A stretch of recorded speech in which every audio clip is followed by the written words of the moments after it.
ಅಡಿಗೆಲ್ಲ full ಹೋಗಿದ್ದು. ಮತ್ತೆ ಡೀಸೆಲ್ದಿದ್ದು ಪಸೆ, ಡೀಸೆಲ್ ಬಸ್. ಹಾಂ, ಅದು ಅದರದ್ದು ವಾಸನೆ ಬರ್ತದೆ. ಮತ್ತು ಅದರ ನೊರೆ, ಮಣ್ಣಿಂದ ಇದರಲ್ಲಿ ಫುಲ್ ನೊರೆ ಇದ್ದಿತ್ತು ಅದರಲ್ಲಿ, ഫുൾ റൗണ്ട് അപ്പ്. മറ്റേ കടകി ഈ പുള്ളിയാണ് കണ്ടത്. പുള്ളിയാണ് പറഞ്ഞത് അതിൽ ഡീസലിൻ്റെ അംശമുണ്ടായിരുന്നു എന്നാണ് പറയുന്നത്. ഡീസലിൻ്റെ അംശം ഈ തടിയിലുണ്ടായിരുന്നുവെന്നാണോ അതോ വെള്ളത്തിലോ? ഒരു കായ പോലത്തെ സംജാനേ रे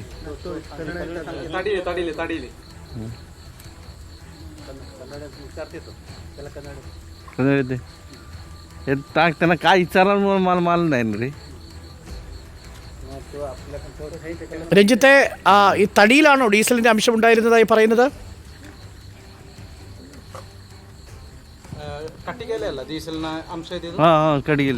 മരത്തിൽ തന്നെയാണ്. ഓക്കെ, മറ്റെന്തെങ്കിലും അസ്വാഭാവികമായി കണ്ടോ എന്ന് അദ്ദേഹത്തോടു കൂടി ഒന്ന് ചോദിക്കുമോ? അദ്ദേഹത്തിന്റെ പേര് കൂടി ഒന്ന് ചോദിച്ചിട്ട്. ಬಂದಾಗೆ ಎಲ್ಲ ನೀರು ರೌಂಡ್ ಆಗಿ. ನಿಮ್ಮ ಹೆಸರು? ಸುಲೇಮಾನ್ ಅಂತ. ಸುಲೇಮಾನ್. ಅದರಲ್ಲಿ ಬೇರೆ ಏನಾದರೂ ಬರ್ದಿದ್ದು ಕಂಡಿದ್ಯಾ? ಇಲ್ಲ, ಕಡಿಗೆ ಮತ್ತೆ ಇದು ಈ ಕಡಿಗೆ ಮತ್ತೆ ಆ ಮಾರ ಇದ್ದಿತ್ತಲ್ಲ ತುಂಡು, ಅದು ಹೋಗ್ತಾ ಇದ್ದಿತ್ತು. വേറൊന്നും കണ്ടിട്ടില്ല എന്നാ പറയുന്നത്. മരങ്ങൾ മാത്രമേ കണ്ടിട്ടുള്ളൂ. ആ മരത്തിൽ സ്മെല്ല് മാത്രമേ ഉണ്ടായിരുന്നുള്ളൂ. വെള്ളത്തിൽ ഈ ഡീസലിന്റെ എന്തെങ്കിലും പാടയോ അതല്ല ഈ കൈ കൊണ്ട് തൊടുമ്പോൾ ഈ മരത്തിൽ ഡീസൽ പറ്റിയതായിട്ട് അത് ആ മരത്തിലൊരു നായ്ക്കുട്ടി ഉണ്ടായിരുന്നാ പറയുന്നത്. ആ മരത്തിന്റെ മരത്തടിയുടെ പുറത്ത് നായ്ക്കുട്ടികൾ ഇങ്ങനെ ഒഴുകി വരുന്നുണ്ടായിരുന്നോ? അതന്നെ, ഒരു പട്ടിക്കുട്ടി ഉണ്ടായിന്നാ പറഞ്ഞത്. ഓക്കെ, അല്ല, ആ ഡീസല് മരത്തിന്റെ തടിയിൽ പറ്റിയിരിക്കുകയായിരുന്നു. ഇവരെ കൈകൊണ്ട് എടുക്കുന്ന സമയത്ത് കയ്യിൽ ആ ഡീസൽ പറ്റിയോ? അങ്ങനെയാണോ എന്ന് ചോദിക്കൂ. ಅದು ಡೀಸೆಲ್ ವಾಸನೆ ಮಾತ್ರ. ಡೀಸೆಲ್ ವಾಸನೆ ಮಾತ್ರ ಕೈಯಲ್ಲಿ ಬಂದಿದ. ಆ ಕೈಲಿ ಪಸೆ ಹೋಗ್ತಾ ಇದ್ದಿತ್ತು. ಆ ನೀರಲ್ಲಿ, ರೌಂಡ್ ನೀರಲ್ಲಿ ಪಸೆ, ಡೀಸೆಲ್ ಪಸೆ ಎಲ್ಲ ಹೋಗ್ತಾ ಇದ್ದಿತ್ತು. ಹೌದಾ? ആ വെള്ളത്തിലും ഡീസലിൻ്റെ അംശം ഉണ്ടായിരുന്നു, ആ തടിയിലും അംശം ഉണ്ടായിരുന്നു. തൊടുമ്പോൾ അവരെ കയ്യിൽ പറ്റിയിട്ടുണ്ടെന്നാണ് പറയുന്നത്. ഓക്കെ, ആ തടി എടുക്കുന്ന സമയത്ത് കയ്യിൽ പറ്റിയിരുന്നു എന്നാണ്. ഓക്കെ, മറ്റെന്തെങ്കിലും ശബ്ദം കേട്ടോ എന്ന് അദ്ദേഹത്തോടു കൂടി ഒന്ന് ചോദിക്കൂ. അതെ. ಬೇರೆ ಏನಾದರೂ ಸೌಂಡ್ ಕೇಳಿದ್ದೀರಾ ನಿಮಗೆ? ಇಲ್ಲ, ಅಲ್ಲಿ ಎಲ್ಲ ಸೌಂಡ್ ಬರಲಿಲ್ಲ ನಮಗೆ. ಇಲ್ಲ ഇല്ലെന്നാ പറയുന്നത്. സൗണ്ടൊന്നും കേട്ടിട്ടില്ല എന്നാണ് പറഞ്ഞത്. ഓക്കെ, മറ്റേതെങ്കിലും വാഹനങ്ങൾ ഒഴുകി പോകുന്നതോ വേറൊന്നും കണ്ടിട്ടില്ല അദ്ദേഹം, അല്ലേ? ಬೇರೆ ಏನಾದರೂ ಗಾಡಿನ ಹಾಗೆ ಏನಾದರೂ ಹೋಗ್ತಿದೆ? ಇಲ್ಲ ಎಂತ ಕಂಡಿಲ್ಲ. ഇല്ല, ഒന്നും കണ്ടില്ലെന്നാണ് പറയുന്നത്. ഏകദേശം എത്ര തടികൾ പോയിട്ടുണ്ട് എന്നാണ് അദ്ദേഹം കാണുന്ന സമയത്ത് എത്രത്തോളം തടികൾ ഒഴുകിപ്പോയി എന്നാണ് കണക്കാക്കാൻ പറ്റുക? ഇപ്പോൾ 100ഓളം തടികൾ ഇങ്ങനെ ഒരുമിച്ച് വരികയായിരുന്നോ, അതോ കെട്ടുകെട്ടായിട്ട് വരികയായിരുന്നോ? അതിൽ കയറ് കെട്ടിയിരുന്നോ, അതോ ഒറ്റയ്ക്കൊറ്റയ്ക്കാണോ ഈ തടികൾ വന്നത്? ಈ ಕಟ್ಟಿಗೆ ಸಿಂಗಲ್ ಆಗಿ ಬಂದಿದ ಅಲ್ಲ ಗ್ರೂಪ್ ಆಗಿ ಕಟ್ಟಿ? ಅಲ್ಲ, ಗ್ರೂಪ್ ಹಗ್ಗ ಕಟ್ಟಿತ್ತ? ಹಗ್ಗ ಕಟ್ಟಿ ಇಲ್ಲ, ಎಲ್ಲ ಬಿಚ್ಚಿ ಬಂದಿತ್ತು. ഇല്ല, എല്ലാം കയറ് കെട്ടിയിട്ടുണ്ടായിരുന്നില്ല. സിംഗിളായിട്ടാണ് വന്നല്ലോ. ഓക്കെ, ഒരു കാര്യം കൂടി ഒന്ന് ചോദിക്കൂ. ഇവർ ഈ പുഴയുടെ ആഴം, ഇവർ ഈ പുഴയിലൊക്കെ നീന്താറുള്ളവരാണോ? ഈ പുഴയുടെ ഒഴുക്ക് പലപ്പോഴും കൂടുതലാണോ? എത്രത്തോളം ആഴമുണ്ട് ഈ പുഴയ്ക്ക് എന്നൊന്ന് ചോദിച്ചു നോക്കാമോ? ನೀವು ಈ ಹೊಳದಲ್ಲಿ ಇಳಿಯೋರಲ್ಲ, ಇದು ಎಷ್ಟು ಉಂಡೆ ಇರ್ಬೋದು ಅದರಲ್ಲಿ? ಅಲ್ಲಿ ಸಾಧಾರಣ 3 18 ಫೀಟ್ मीटर 18 मीटर नाही राहणार. 18 ಫೀಟ್. 18 ಫೀಟ್ आहे. 3 ಆಳು 3 ആളಂದ್ರೆ 18 ഫീറ്റ്. 18 ഫീറ്റ് ഉണ്ടാവും എന്നാണ് പറയുന്നത്. അവരിറങ്ങുന്നവരാണ്. 18-20ഓളം ഫീറ്റ് ഉണ്ട്. ആ ഒഴുക്ക് പലപ്പോഴും ബുദ്ധിമുട്ടാണോ? അത് അടിയൊഴുക്ക് കൂടുതലുണ്ടോ എന്ന് ചോദിച്ചു നോക്കൂ. വെള്ളത്തിന് അടിയിൽ നല്ല ഒഴുക്കാണോ? നീന്തി എത്താൻ പറ്റാത്ത രീതിയിൽ ഒഴുക്കാണോ? ഇവരൊക്കെ ഈ നീന്തി അപ്പുറത്തെ കരയെ പോകാറുണ്ടോ എന്ന് ചോദിച്ചു നോക്കൂ. ಕೊಚ್ಚಿಕೊಂಡು ಹೋಗೋದಿಲ್ವಾ ಅಡಿಭಾಗದಲ್ಲಿ? ಅಡಿಭಾಗದಲ್ಲಿ ಕೊಚ್ಚಿಕೊಂಡು ಹೋಗ್ಬೋದು. ಟ್ರಕ್ ಎಲ್ಲ ಕೆಳಗಿಂದ ಹೋದ್ರೆ ಗೊತ್ತಾಗ್ಲಿಕ್ಕಿಲ್ಲ. ಇಲ್ಲ അടിയൊഴുക്ക് നല്ല ഉണ്ട്. അടിയിൽ ട്രക്ക് പോയാൽ ആർക്കും മനസ്സിലാവില്ല എന്നാണ് പറയുന്നത്. അടിയിലൊരു ട്രക്ക് ലോറി പോയാൽ ആർക്കും മനസ്സിലാക്കാൻ പറ്റില്ല. അത് ഒഴുകി പോകാനുള്ള സാധ്യതയുണ്ടോ എന്ന് കൂടി ഒന്ന് ചോദിച്ചു നോക്കൂ. ಜಾಸ್ತಿ ನೋಡ್ಲಿಕ್ಕೆ ಜನ ಯಾರಿಲ್ಲ ಇದರಲ್ಲಿ. ಒಂದು 3-4 ದೋಣಿ ಇದ್ದಿತ್ತು. കൂടുതൽ ആരും ഉണ്ടായിരുന്നില്ല. ആകെ 3-4 തോണിയേ ഉണ്ടായിരുന്നുള്ളൂ എന്നാ പറയുന്നത്.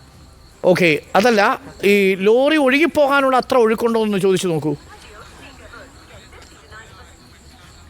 ಅದರಲ್ಲಿ ಒಂದು ലോറി ಬಿದ್ದರೆ ಅದು ಹೋಗ್ಬೋದಾ ಅಂತ ಕಾಣಲ್ಲ ಅಡಿಭಾಗದಿಂದ? ಇಲ್ಲ, ಕಾಣಬಹುದು.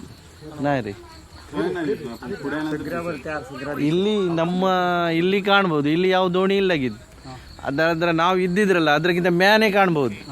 ಅಲ್ಲಿ ನಾವಿದ್ದಲ್ಲಿ ಸ್ವಲ್ಪ ಡೀಪ್ ಜಾಸ್ತಿ ಅಲ್ಲಿ ಕಾಣೋದು. അവർക്ക് കിട്ടിയ സ്ഥലത്തിൽ ആഴം കൂടുതലാണ്, ബാക്കി സ്ഥലത്തൊന്നും അത്ര ആഴമില്ല എന്നാണ് പറയുന്നത്. ഓക്കെ, ഒരു കാര്യം കൂടി ഒന്ന് ചോദിക്കൂ. അതായത് നേരത്തെ മുകളിലുള്ള ഗ്രാമത്തിൽ ഈ സെന്നഗൌഡയുടെ വീട്ടിൽ വെള്ളം കയറിയല്ലോ. ഇവരുടെ അവിടെയെങ്കിലും എന്തെങ്കിലും വെള്ളപ്പൊക്കം, അല്പമെങ്കിലും വെള്ളം ഉയർന്നിട്ടുണ്ടോ? ആ കരയിലോട്ട് വെള്ളം കയറിയിരുന്നു ആ സമയത്ത്? ಕೊಂಡೋಗಿ ಇದು ಮೊನ್ನೆ ಅಲ್ಲಿ ಅವರ ಮನೆ ಹತ್ರ ನೀರು ಜಾಸ್ತಿ ಆಗಿದೆಯಲ್ಲ, ಮೊನ್ನೆ ತೀರಿ ಹೋಗಿದ್ದ ಅವರ. ಇಲ್ಲಿ ಏನಾದರೂ ನೀರು ಜಾಸ್ತಿ ಆಗಿದಾ? ಇಲ್ಲ എന്നാ പറഞ്ഞത്.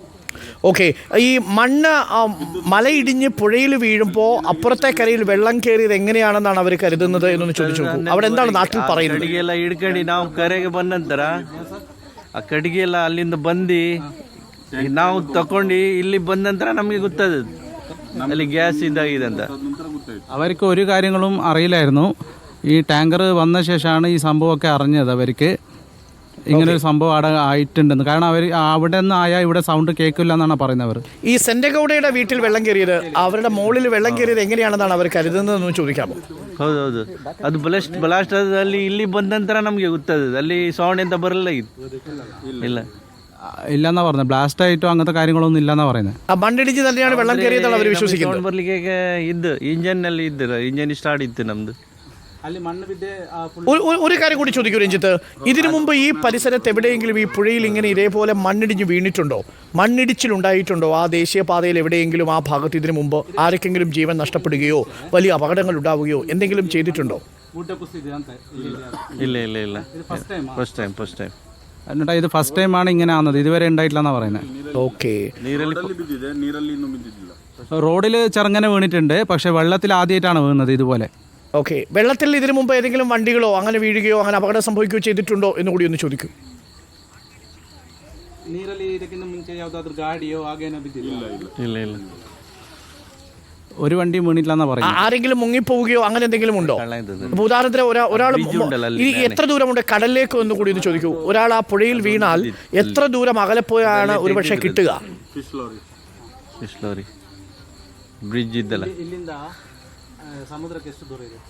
ಇಲ್ಲಿಂದ ಸಮುದ್ರಕ್ಕೆ ಮತ್ತೊಂದು 2 ಕಿಲೋಮೀಟರ್. ഇവിടുന്ന് കടലിലേക്ക് 2 കിലോമീറ്റർ ഉണ്ടെന്നാണ് പറയുന്നത്. കറക്റ്റ്. അപ്പോൾ 8 കിലോമീറ്റർ, ഇതിപ്പോൾ 6 കിലോമീറ്റർ ഭാഗത്താണ് നിങ്ങൾ നിൽക്കുന്നത്. ഓക്കെ, നമ്മളിവിടെ ഇപ്പോൾ സംസാരിച്ച ചേട്ടൻ്റെ പേര് കൂടി ഒന്ന് ചോദിച്ചോളൂ രഞ്ജിത്ത്. ನಿಮ್ಮ ಹೆಸರು? ಸುಲೇಮಾನ್. ಸುಲೈಮಾನ್.